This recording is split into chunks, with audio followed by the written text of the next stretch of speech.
Good morning, student. Welcome in your bio class. This time we are continue Unit 3, Chapter 8. This is cell, unit of life, where we have read cell, cell envelope and its modification, ribosome and inclusions, body, eukaryotic cell. We have start eukaryotic cell, and through figure we have give you some differences between plant cell and animal cell. Then cell membrane, where we have discussed cell membrane is made up of lipids bilayer. It is made up of sugar and protein. And figure 8.4 fluid mosaic models of the plasma membrane we have already discussed. Now after that, this figure we have already discussed.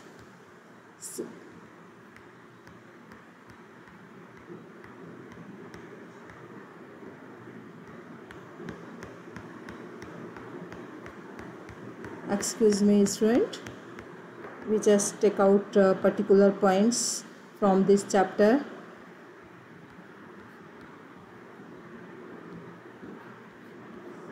Cell theory, overviews of the cell, then after that prokaryotic cell, cell envelope and its modification,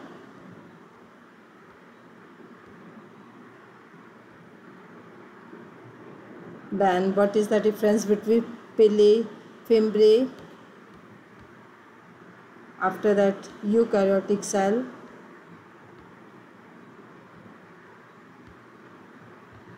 where we have discussed this diagram also, plant cell, animal cell and their differences, then cell membrane. This figure we have already discussed, fluid mosaic model of the plasma membrane. Now after that, what is the fluid mosaic nature? The fluid nature of the membrane is also important from the point of view of functions like cell growth. ये जो इसका fluid mosaic model है, ये बहुत important है basically किस चीज़ के लिए, एक basically it is important for cell growth, formations of intercellular junctions, secretion, endocytosis and cell division. Clear? Now we have discussed passive transport. So what is passive transport? When many molecules can move briefly across the membrane without any requirement of energy. Plasma membrane से जब molecules बिना किसी energy को consume किए हुए पास होते हैं, this is called as passive transport.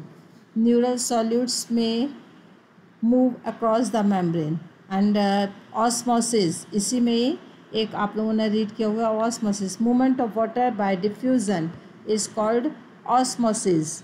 Movement of water by diffusion is called osmosis. What is diffusion? The movement of molecules from higher concentration to lower concentration is called as diffusion. When this diffusion is going on in water with the help it is called osmosis. At the polar molecules cannot pass through the non-polar lipids bilayer. इसमें non-polar lipids वगैरह का structure होता है ना, lipids और protein से form होता है. तो ये जो एक्टिव ट्रांसपोर्ट और पैसिव ट्रांसपोर्ट इसके नेचर के हिसाब से ही होता है. एक्टिव ट्रांसपोर्ट में बेसिकली क्या है, from lower to higher concentration, movement of molecules from lower to higher concentration and where energy transport in energy dependent process. इसमें एटीपी कंज्यूम हो रही है. एक्टिव ट्रांसपोर्ट में एटीपी यूटिलाइज हो रही है और ये इसमें कोई भी no without any requirement of energy. So this is called as active and passive transport. Now cell wall is कैसी होती है cell wall? Non living rigid structure called the cell wall. It is outer covering of the plasma membrane of fungi and plants. किस में होती है? Plants में. Cell wall किस किस से प्रेजेंट है? Plants and fungus. ठीक है. Basically cell wall not only gives shape to the cell, it protects cell from the mechanical damage and infection. functions, ये क्या है? functions एक तो सेल का शेप मेंटेन कर रही है, ठीक है, मैकेनिकल डैमेज से उसको और इन्फेक्शन से उसको सेव करती है, प्रोटेक्टिव यूनिट्स की तरीके से. Clear. It also help to cell interactions and provide barrier to undesirable macromolecules. Algae में भी सेल वॉल है. एल्गी की सेल वॉल किससे बनी है? सेलुलोज. एल्गी की सेल वॉल सेलुलोज से होती है. ठीक है. ग्लैक्टिन्स, mannans and minerals like calcium carbonate, while other plant it consists of cellulose, hemicellulose, pectin or protein. The cell wall of young plants is called as primary wall. It is capable of growth. तो ये किससे बनी है? Green plants में cell wall is made up of cellulose. Clear. इसका basically किसके लिए होता है? ये प्राइमरी वॉल को फॉर्म करती है जो ग्रोथ के लिए रिस्पॉन्सिबल है. The middle lamellae is layer mainly in calcium पैक्टोज. Middle layer किससे बना हुआ है? कैल्शियम पैक्टोज. 3 लेयर हैं. फर्स्ट सेल मेम्ब्रेन, फिर मिडिल लेयर, फिर प्लाज्मा मेम्ब्रेन. तो ये किससे बना है? सेलुलोज से. क्लियर. जो मिडिल लेयर है, middle layer it is made up of pectate, calcium pectate,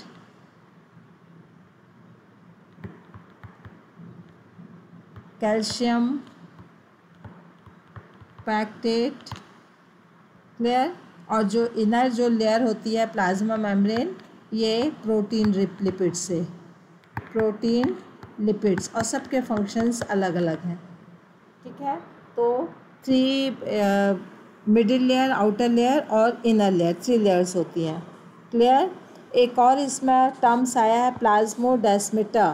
plasmodesmata is एक transverse lamellae which help in the connect the cytoplasm of neighbouring cells. 2 cell के साइटोप्लाज्म को कनेक्ट करता है plasmodesmata. तो what is plasmodesmata? 2 cell के cytoplasm को connect करने वाला एक लैमेली लाइक स्ट्रक्चर है, ट्रांसवर्स स्ट्रक्चर है. किस फेस में होता है ये? ट्रांसवर्स. जैसे for examples there are 2 cell, तो ये इस तरीके से. क्लियर. Now endomembrane system. अब हम लोग को रीड करना है endomembrane system. Endomembrane system basically membranous organelles आते हैं इसमें. कौन से ऑर्गेनेल्स आते हैं? Membranes organelles. मेम्ब्रेनस ऑर्गेनेल्स का मतलब ये होता है वो सब ऑर्गेनेल्स इसमें आते हैं जिसकी अपनी ओन मेम्ब्रेन होती है. क्लियर. तो इसमें बेसिकली एंडोप्लाज्मिक रेटिकुलम, कौन कौन से आ रहे हैं इसमें? एंडोप्लाज्मिक रेटिकुलम फर्स्ट है. Endoplasmic reticulum, Golgi complex, lysosome, vacuoles, mitochondria, chloroplast. Perioxysome are not coordinated with the above components. These are not considered as part of the endoplasmic reticulum. जो endoplasmic reticulum system में जो include हो रहा है basically endomembrane system include endoplasmic reticulum, Golgi complex, lysosome and vacuoles. ठीक है. तो ये सब आएंगे. तो सबसे पहले हम लोग रीड करेंगे endoplasmic reticulum. Endoplasmic reticulum is called as ER. This is the figure of endoplasmic reticulum. इस तरीके से एंडोप्लाज्मिक रेटिकुलम का फिगर होता है. न्यूक्लियस की वॉल से अटैच होता है और न्यूक्लियस की जो आउटर मेम्ब्रेन है वही फोल्डेड होकर ER बनाती है, एंडोप्लाज्मिक रेटिकुलम। और दो तरीके का बनाती है। This one is smooth endoplasmic reticulum, ये स्मूथ है और ये रफ है। What is the difference between smooth and rough? There are basically very small difference. Rough endoplasmic reticulum contain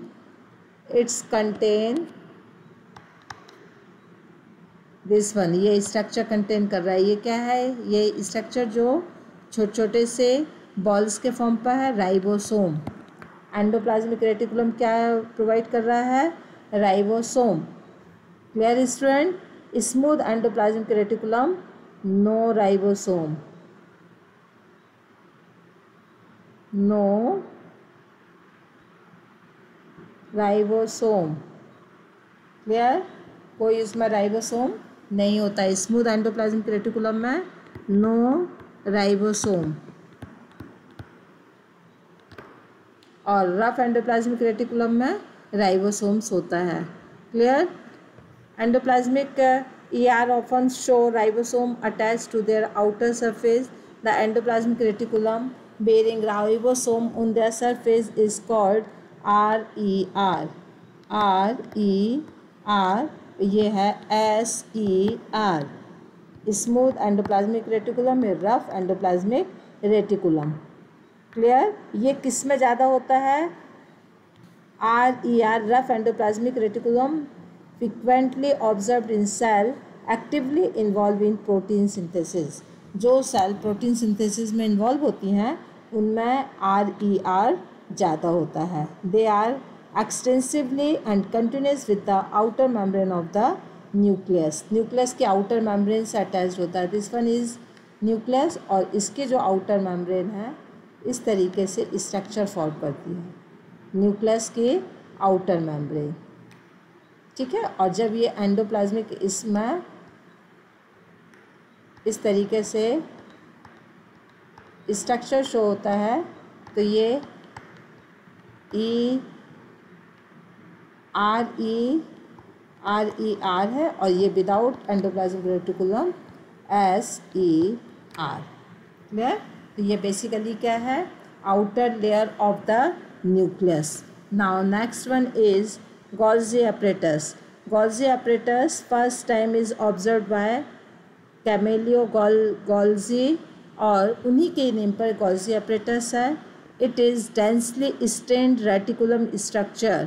nucleus के पास ही रहता है ये क्या है? Densely stained. जब इसको स्टेनिंग किया जाए सेल को तो ये Golgi apparatus पूरी तरीके से स्टेन्ड हो जाता है, मतलब कलर आ जाता है उसमें। स्टेन्ड रेटिकुलेट का मतलब एक रेटिकुलम मीन्स उसमें एक नेट टाइप का स्ट्रक्चर फॉर्म कर लेता है near the nucleus. This one later name Golgi bodies, बाद में इसका नेम Golgi बॉडीज़ है कि जिन्होंने इनको फर्स्ट टाइम ऑब्जर्व किया था। They consist many flat, it is flat disc shaped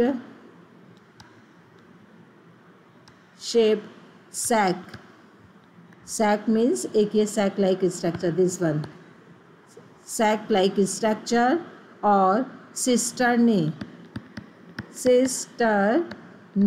this one cisternae। ठीक है? तो Golgi apparatus में क्या प्रेजेंट होता है? cisternae। एक और माइटोकॉन्ड्रिया का एक और इंटरनल स्ट्रक्चर, उसमें क्रिस्टी प्रेजेंट होता है। Golgi apparatus में cisternae प्रेजेंट होता है। क्लियर? कभी कभी क्वेश्चंस आता है which organs the following organs located following place. तो आपको सिस्टर्नी कहाँ पर है, ठीक है, और क्रिस्टी कहाँ पर है आपको पता होना चाहिए। अभी आगे जैसे ही टर्म्स आएगा I will explain you. Clear? These are stacked parallel to the each other, varied number of cisternae are present in a Golgi complex. The Golgi cisternae are concentrically arranged near the nucleus with a distinct convex or forming phase or concave trans or maturing phase, the cis and trans phase. Cis phase और इसमें दो phase होते हैं, एक cis phase एक trans phase. Cis phase एक अंदर की साइड का फेज, एक उभरा हुआ phase of the organelles are entirely different but interconnected. Cis और ट्रांस फेज इंटरनल कनेक्टेड होते हैं। The Golgi apparatus principally perform क्या काम है? Functions of packaging material. Second, it is deliver either to the intercellular targets or secrets outside the cell. Cell के अंदर जो भी मटेरियल है, इंट्रासेलुलर सेल के अंदर के मटेरियल को ट्रांसपोर्ट करता है। सेल के अंदर के मटेरियल को क्या करता है? ट्रांसपोर्ट करने का काम कर रहा है। एक तो पैकेजिंग का, सेकंड ये ट्रांसपोर्ट करने, इंट्रासेलुलर टारगेट्स को डिलीवर करता है, मटेरियल को डिलीवर करता है एक सेल में एक प्लेस से दूसरी place. Material to be packaged in form of vesicles. Material को, इसका एक पार्ट वेसल्स होता है, तो मटेरियल कभी कभी वेसल्स में भी होता है। With ER fused with the cis phase and Golgi apparatus and move towards the maturing phase. This explains why Golgi apparatus remain close associated with the endoplasmic reticulum. क्यों Golgi apparatus एंडोप्लाज्मिक रेटिकुलम के associate होता है? ठीक है। A number of protein synthesis by ribosomes on endoplasmic reticulum are modified in cisternae of a Golgi apparatus। Protein synthesis हो रहा है ribosomes के थ्रू एंडोप्लाज्मिक रेटिकुलम में, तो वो सिस्टर्नी में वो हो जाती है, मॉडिफाइड हो जाती है। और गोल्जी, और वो किसके वजह से हो जाती है? गोल्जी apparatus के सिस्टर्नी के वजह से। Before they are release from its trans face, trans face में रिलीज होने के पहले। Golgi apparatus is the important site of formations of a glycoprotein. Golgi apparatus का क्या काम है? ग्लाइकोप्रोटीन्स और ग्लाइकोलिपिड्स को फॉर्म करना। ठीक है, ग्लाइकोप्रोटीन और ग्लाइकोलिपिड्स को फॉर्म करना। तो इट इज़ फंक्शंस, ये क्या हुए? Functions. Functions first packaging, second delivered either to intracellular target और secretes outside the cell. Third, Golgi apparatus is an important site of formation of glycoprotein और glycolipids. Next है lysosome.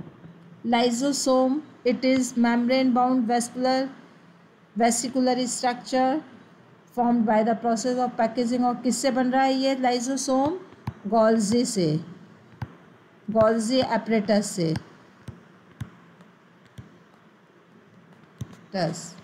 Golgi apparatus से form हो रहा है। It is form by Golgi apparatus। Clear?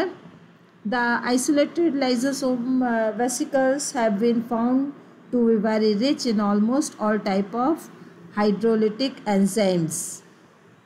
Clear? ये किससे full होता है? Hydrolytic enzymes. Clear? It is active and acidic pH। कैसा नेचर का ये? pH acidic है, means below 7. These enzymes are capable of digestive, carbohydrate, protein, lipids or acids. That's the reason lysosome is called as suicidal bags। क्या कह रहे हैं इसको?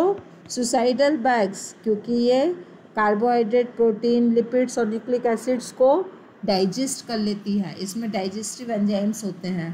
Next one is vacuole. Vacuole कहाँ पर प्रेजेंट होता है? Vacuole is membrane bound space in cytoplasm. It's contain water, sap, excretory product and other material not useful for the cell। इसके अंदर भी वो सब मटेरियल होते हैं जो सेल के लिए यूज़फुल नहीं होते हैं। ये एक इस तरीके का एक स्ट्रक्चर है। सेल के अंदर ये सेल है, सेल के बीच में ये वैक्यूल्स है। और इस ये वैक्यूल्स कहाँ पर ज़्यादा होती है? प्लांट सेल में। इसमें होती है ये प्लांट सेल में। और दैट्स रीज़न है कि न्यूक्लियस को ये साइड में शिफ्ट कर देती है। This is nucleus. Clear? Membranous structure, outer ये मेम्ब्रेनस स्ट्रक्चर है, मेम्ब्रेन। और इसके अंदर क्या है? कौन सा मटेरियल फिल है? इसके अंदर कौन सा, ये this one is membranous structure,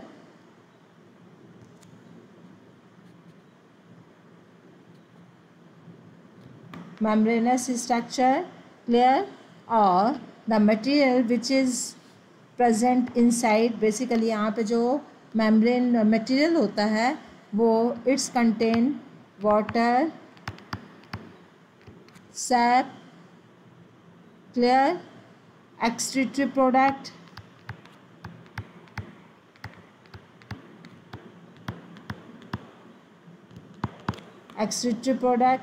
and the material which is not useful for the cell is present there. Clear? एक सिंगल मेम्ब्रेन के द्वारा ये कवर्ड रहता है. This is called as tonoplast. In plant cell the vacuoles can occupied 90% of the volume of the cell. Plant cell में vacuoles 90% तक का area cover कर लेती हैं. In plant the tonoplast facilitate the transport of number of ions and other material against concentration gradients into the vacuoles. Hence, their concentration is significantly higher in vacuoles than in the cytoplasm. In amoeba, दो amoeba में contractile vacuoles होती है, वो osmoregulation के लिए help करती है, ठीक है. और उसकी जगह पर प्रोटिस्टा में फूड वैक्यूल्स होती है. प्लांट सेल में टोनोप्लास्ट होता है. तो these are the present in all type of eukaryotic cell. Next one is mitochondria. Then mitochondria, nucleus, plastids, ribosome, cytoskeleton, cilium flagella, and chromosomes I will discuss in next class. I hope you have understood. So please read each and every line from NCERT and try to understand. Thank you, student.